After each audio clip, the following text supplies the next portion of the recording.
Меня зовут Ярхамов Ильнур и с вами проект «Татары мира».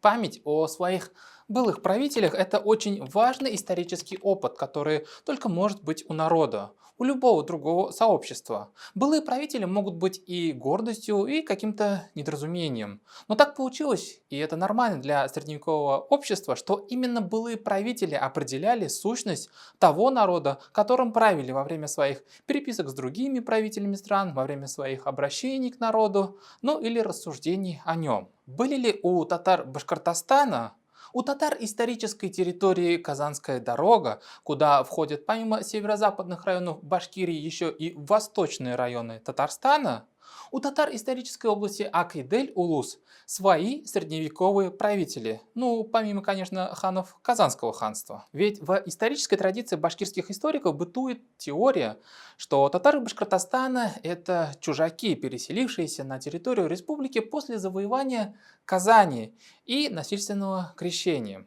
На самом деле в истории был человек, который попытался выразить память татарского народа Уфимского уезда о своих правителях. Речь идет о старшине Каратабынской волости и о главном старшине Ногайской дороги Уфимского уезда Кидрясе Мулакаеве. Если что, быть старшиной Ногайской дороги – это значит быть главным над четвертью территории всего Уфимского уезда, так как этот уезд делился на 4 административно-территориальные единицы, на 4 дороги. Это я к тому, что в административной системе Российской империи Мулакаев был очень далеко не последним человеком. Дата его рождения неизвестна. Как, впрочем, нет и точной даты его смерти. Известно лишь, что он умер где-то между 1787 и 1789 годами. То есть наш персонаж жил в 18 веке и участвовал в событиях середины и второй половины этого столетия. Кидряс Мулакаев подписывал, например, челобитную от имени башкирцев Уфимской провинции на имя императрицы Анны Иоанновны. Работал в составе русского посольства, возглавляемого Александром Ивановичем, он же Кутлумухамедом Тевкелевым, в степях современного Казахстана. Это все было примерно в 1730-х годах, когда Мулакаев был еще юн. А в 1735-1740 годах он подавлял уже башкирское восстание, выступал на стороне правительственных российских войск. Примерно в это время он знакомится с Петром Ивановичем Рычковым, русским чиновником, географом, историком и краеведом. Рычков испытывал очень глубокий интерес к Уфимскому уезду, к Оренбургской губернии и ко всем народам, населявшим эти края. Мулакаев же для Рычкова стал информатором истории Уфимского уезда и населяющих ее татар, а также бывших правителей татаро-казанской и ногайской дорог, а именно исторической области Акидель-Улус. Ну или Белоложская земля, если читать русские летописные письменные источники. Отмечу такой факт, что Мулакаев был участником крестьянской войны, возглавляемой Емельяном Пугачевым. При этом Мулакаев воевал как на стороне карательных правительственных войск, так и на стороне самого Емельяна Пугачева. Метался между двумя сторонами, так сказать. Но конечный выбор он сделал все-таки в пользу российской монархии. Участвовал в поимке пугачевского полковника башкирства Канзафара Усаева, за что от генерал-майора Потемкина 10 августа 1774 года получил официальную похвалу. В декабре 1774 года участие Мулакаева на стороне Пугачева расследовали в Казанской секретной комиссии. Но, видимо, за заслуги по подавлению восстания Мулакаев выкрутился и получил свободу.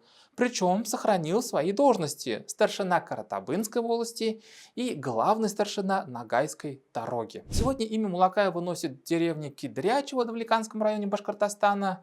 Согласно книге «Татары Уфимского уезда», в этой деревне в 1762-1763 годах проживали ясашные служилые татары, и перепись населения, то есть четвертая ревизия, проведенная в 1782 году, тоже фиксировал в этой деревне татар. Но вернемся к самой информации Мулакаева, которую он рассказал Рычкову, и тот нам ее донес через столетия. На самом деле рассказ Мулакаева о бывших правителях Акидель-Улуса в 16-17 веках небольшое, буквально в одну страницу формата А4. Сразу сделаем оговорку. Речь идет о том, что русский начальник, краевед Рычков передал рассказ Мулакаева. Причем, как вы понимаете, в том далеком 18 веке Мулакаев вряд ли в совершенстве владел русским языком, а Рычков вряд ли смог за небольшой период освоить татарский язык. Так что мы должны понимать, что информация Мулакаева могла быть искажена, неправильно понята Рычковым. Ну и очевидно, что сам Мулакаев никаких университетов не оканчивал, в исторических факультетах не учился, методом историописания не владеет.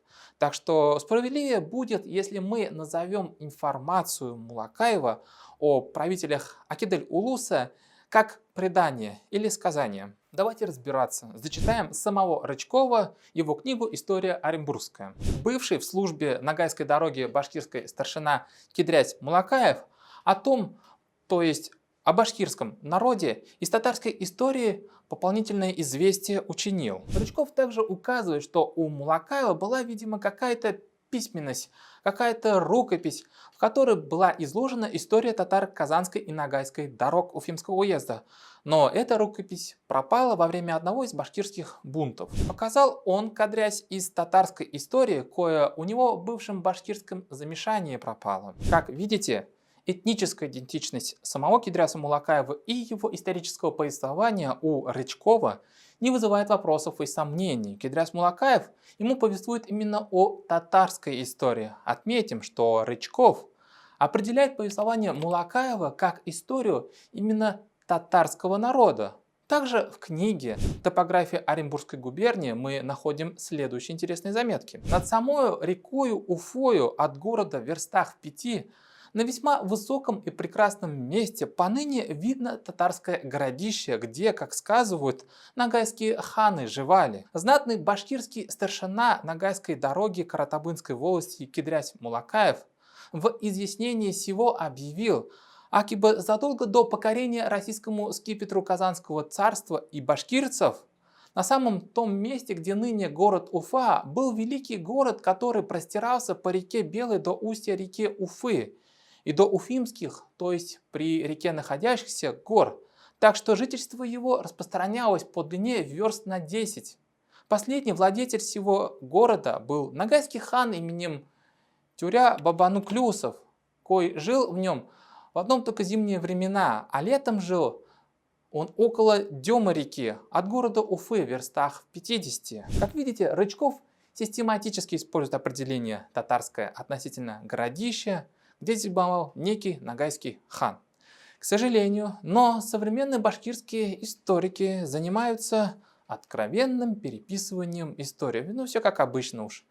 Татар Башкортостана, да, переписывают историю татар Башкортостана, а именно вот этого самого рассказа Мулакаева, передаваемого краеведом Рычковым. Вот перед нами, например, книга «История Башкортостана», написанная археологом Ниязом Мажитовым и его дочерью Султановой Альфией Ниязовной. Этот том увидел свет в 2010 году и посвящен Средневековью. И вот что мы там читаем в этом академически признанном Башкортостане труде. Высшим достижением культуры башкир 15-16 веков является возникновение письменной истории народа. Примером чему является башкирская история, рассказанная в начале 18 веков Рычкову башкиром Кидрясом Мулакаевым. Судя по переизложенному содержанию, данный труд, погибший в период башкирского восстания начала 18 веков, включал подробное повествование истории башкирского народа 13-16 веков. Последовательный рассказ событий, связанных с тем или иным ханом, не оставляет сомнений в том, что его авторы были современниками этих событий. Не исключено, что Кидряс Мулакаев рассказал по памяти содержание некогда существовавшего ШЖР, куда, как правило, записывались важнейшие события в жизни башкирских племен. Ну, во-первых, все, что нам осталось от Мулакаева, это лишь пересказ его рассказа Рычковым. Ни о какой письменной истории народа речи быть не может. У нас сегодня чисто физически нет рукописи Мулакаева. Во-вторых, ни в одной из книг Рычкова Мулакаев не назван башкиром. Да, у него есть официальная должность башкирский старшина. Да и Рычков не пишет ни о каких башкирах, он пишет о татарах-башкирцах, вотчинниках, а их историю определяет только как татарская история. А вот тут и вовсе Мажитов переходит все грани разумного и фальсифицирует исторический документ, то есть сочинение самого Рычкова. В науке известно еще несколько маршрутов кочевания ногайских ханов по Южному Уралу. О них сообщает Рычков, для которого источником послужила рукопись башкирского старшины Кидраса Мулакаева «Татарская история», читай «Башкирская история». Мажитов и Альфия оставили это примечание. Утерянная в ходе башкирского восстания 1735-1740 годов. Судя по содержанию, потерянная рукопись посвящалась истории башкирского народа, написанная самими башкирами в начале 18 века. Где читать, что это башкирская история? Несколькими минутами ранее мы с вами читали первоисточник, саму книгу Рычкова. Там черным по белому написано, что это татарская история. Никакой речи о башкирской истории быть не может. Но вернемся непосредственно к самому пересказу Рычкова, рассказу Мулакаева. Итак, Мулакаев русскому краеведу рассказывает, во-первых, о некоем ногайском хане Басмане, который из-за какой-то эпидемии в Крыму переселился к реке Яик, то есть Урал, близ Сакмарского устья. Сакмарское устье – это примерно западная часть современного Оренбурга, вот здесь. Басман в этом месте построил город Актюба. Басман выехал из Крыма со своей ордой в 17 тысяч кибиток. Мулакаев рассказывает Рычкову, что кибитки Басмана кочевали по таким рекам, как Берда, Сакмара, Салмыш, Юшатырь, Орь, Танылык, Кизил. А зимой хан Басман поднимался до рек Белая и Дема. Также Мулакаев рассказывает Рычкову, что у Басмана были двое близких ему ногайских мурс – Алтакар и Битюряк. Они поссорились друг с другом, Алтакар от Басмана отложился, забрав с собой несколько сотен кибиток. Он поселился около реки Эмбы. Если что, то река Эмба протекает по территории современного Казахстана. Так вот, этот Алтакар с реки Эмбы несколько раз набегами и грабежами посещал своего вчерашнего старшего товарища хана Басмана. В итоге Алтакар убивает хана Басмана близ современного Оренбурга. Рычков продолжает пересказ Мулакаева. Был, значит, у хана Басмана брат по имени Тюря, который со своими кибитками жил там, где сегодня примерно находится Уфа. Кочевал Тюря по реке Дема и по так называемой Казанской дороге Уфимского уезда, то есть по территории исторической области Акидель-Улус. В общем, этого Тюря-хана Алтакар тоже убивает. В итоге Алтакар становится единоличным правителем над всеми нагайцами. Затем хан Алтакар был убит неким султаном Акъязаром, который был из каких-то местных ханов. Мулакаев рассказывает, что Акъязарь был настолько могущественным правителем, что правил и нагайцами, и Башкирией, а также Казанским, Сибирским, Астраханским ханствами, Бухарой, Хивой и Ташкентом. В общем, у этого могучего Акъязара родилась дочь, которую он выдал за некого знатного Мурзу шейх Мамая, выделил ему несколько сотен кибиток от своей орды и выделил ему землю примерно там, где сейчас находится Оренбург. Дальше правителями после Акъязара называются Измаил хан, Ахмед-Гирей хан. Кстати, при Ахмед-Гирее хане Казанью правил хан Шахали, об этом говорит Мулакаев. Считайте, тут Мулакаев нам дает первую хронологическую зацепку. Значит, хан Ахмед-Гирей правил хронологически синхронно в 16 веке с ханом Шахали, то есть до взятия Казани Иваном Грозным. А потом Ахмед-Гирей перекочевал на Кубань. Далее Мулакаев сообщает Рычкову, что до восхождения к власти Акъязара зауральскими башкирцами владели сибирский хан Кучум, бельскими и яицкими башкирцами владели казанские ханы, а горскими, скорее всего уральскими башкирцами владели ногайские ханы. По словам Мулакаева, хан Акъязарь был суровым правителем. Он забирал у людей детей, не разрешал владеть землями, переходить через реку Белую. Каждый человек должен был платить ему ясак в виде шкуры лисицы, бобра и куницы. Если что, этот ясак потом башкирцы будут платить российскому государству, когда войдут в его состав. В принципе, все. На этом рассказ Мулакаева завершается. В его рассказе нет ни одного упоминания какого-либо башкирского племени, о которых грезит башкирский историк Мажитов. Всего упоминается 6 правителей: Басман, Тюря, Алтакар, Акьязарь, Измаил и Ахмедгерей. Историк Вадим Трипал в своей книге «Ногаи в Башкирии 16-18 века. Княжеские роды ногайского происхождения» постарался как-то все-таки расшифровать рассказ Мулакаева Рычкову, как-то определить вот этих вот правителей. Дело в том, что первое документальное упоминание ногайских правителей на территории современного Башкортостана фиксируется в 1489 году. И тут речь идет о реальной исторической личности, о ногайском правителе Ямгурчи, который переписывался с царем Иваном III в 1489 году. Трипал считает упоминание таких правителей, как Ногай, Турахан, Басман и Тюря-Баба-Туклес не более чем народными преданиями, мифами. Именно в этот период, то есть 80-е годы 15 века, встречается первое документальное упоминание о присутствии нагаев в Башкирии. В грамоте Емгурчи к Ивану III от 26 августа 1489 года Бакши, то есть писарь, Мирзы, по дипломатической традиции указал место ее составления – Мурдин Качев на Белой Волжске, то есть река Белая. Таким образом, чтобы не рассказывали шежире о первых ногайских правителях в Уфе, мифическом Ногае или сказочном Турахане, неведомом Басмане или легендарном Тюря-Баба-Туклесе, дипломатическая переписка все-таки является более достоверным источником. А вот правитель Алтакар, о котором Мулакаев рассказал Рычкову, мог быть в действительности. Трипалов отождествляет его с правителем мангытского юрта Алчигар Мирзой. Это историческая личность, и этот человек правил мангытским юртом вместе с другим ногайским Мирзой Хасаном ибн Ваккасом, который зафиксирован в документах 1506-1508 годов. В этих документах Алчигар Алтакар определял свою территорию как Мой-Кочевще Волга.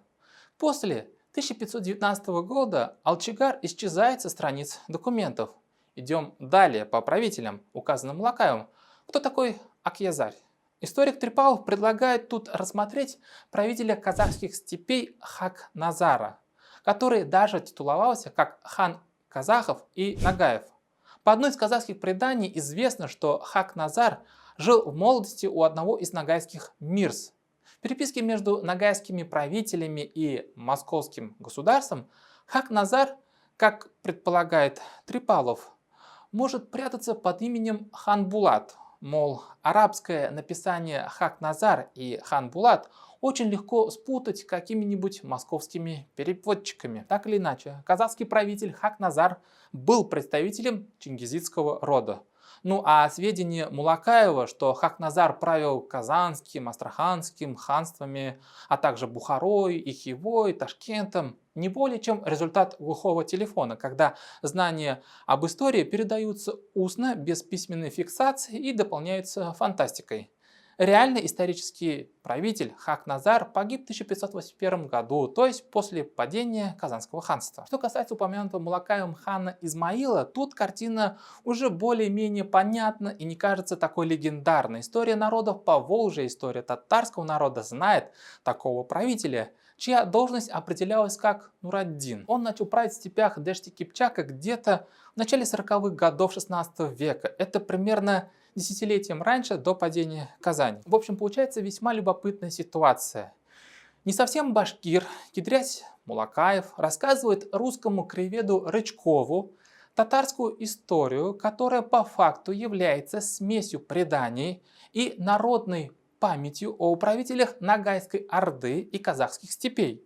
Ну и где тут башкирская история и высшее достижение историописания башкир? В историю Мулакаева вплетены не только татаро-башкирцы, но и нагаи, не путать с современными нагайцами, и казахи. Но давайте зададимся вопросом, почему же все-таки Кидрясь Мулакаев определил свою историю о ногайских правителях-мирзах как татарскую историю? Ответ на этот вопрос есть. Он лежит через призму дискуссии, которая разгорелась между такими историками, как Вадимом Трипаловым и Дамиром Исхаковым. Историк Вадим Трипалов, конечно, большую работу сделал, проанализировав повествование Мулакаева, расчистив его от легендарного налета, установив конкретные исторические факты. Но Трипалов своей книгой о Ногайской Башкирии все-таки работает немного против татар. а конкретно против татар Башкортостана. Почему? Потому что территория Казанской дороги Уфимского уезда историкам объявляется частью исторической области Ногайская Орда. Дамир Исхаков с этим не согласен. По его мнению, территория исторической области Акидель-Улус параллельно входила в состав Казанского ханства и имела какое-то отношение к Ногайской Орде. И вообще нет ни одного письменного источника, в котором бы упоминалась некая земля под названием Ногайская Башкирия, о которой пишет Трипалов. И вообще схема Трипалова по этнической идентичности на территории Ак-и-Дель-Улуса выглядит занятной. Значит, вот смотрите, вот вам правители ногайские мирзы, вот вам некие средневековые башкиры, из которых западные ребята это значит какие-то истяки-иштяки, а восточные непосредственно сами башкиры. И вот эти все три команды, истяки, башкиры и нагаи, на территории Казанской дороги Уфимского уезда в 15-17 веках никак не смешивались между собой. У всех, видите ли, была крепкая оболочка этнической идентичности. Но есть же исторические документы, которые раскрывают этническое самосознание ногайской элиты, ногайских мурс, которые властвовали в том числе и над территорией Ак-и-Дель-Улуса вместе с казанскими татарскими ханами. Почему этого не хочет замечать историк Трипалов? Ведь ему доступны те же самые письменные источники, которые сегодня может раздобыть любой другой историк. И, например, историк Дамир Исхаков в своей книге «От средневековых татар к татарам нового времени» приводит письменные исторические источники, в которых ногайские правители сами себя называли татарами. Да-да. Например, послание князя Ногайской Орды Исмагила Ивану IV в 1555 году сказано: «Астрахани без царя и без татар быть и нельзя, и ты, то есть Иван Грозный, Кайбулу царевича царем учинив одного отпусти, а похочешь татар, и но татар мы добудем, татарове от нас буди». В послании князя Ногайской Орды Уруса Федору Ивановичу в 1586 году правитель ногайцев высказывает порицание своему адресату, то есть московскому царю, применяя при этом выражение «говорят у нас в татарях». То есть он себя и свое окружение, возможно, и все население Ногайской Орды или его служилую часть определяет как татар. Вот здесь весь пазл и сошелся, Дуслар Ипташляр. Не такая уж и башкирская получается эта история, рассказанная старшиной Мулакаевым краеведу Рычкову. Да, она больше, наверное, татаро-ногая-казахская история. Но есть прямые исторические сведения, которые показывают, которые доказывают, что историческая область Акидель-Улус, она же Казанская дорога, контролировалась Казанским ханством и Ногайской Ордой.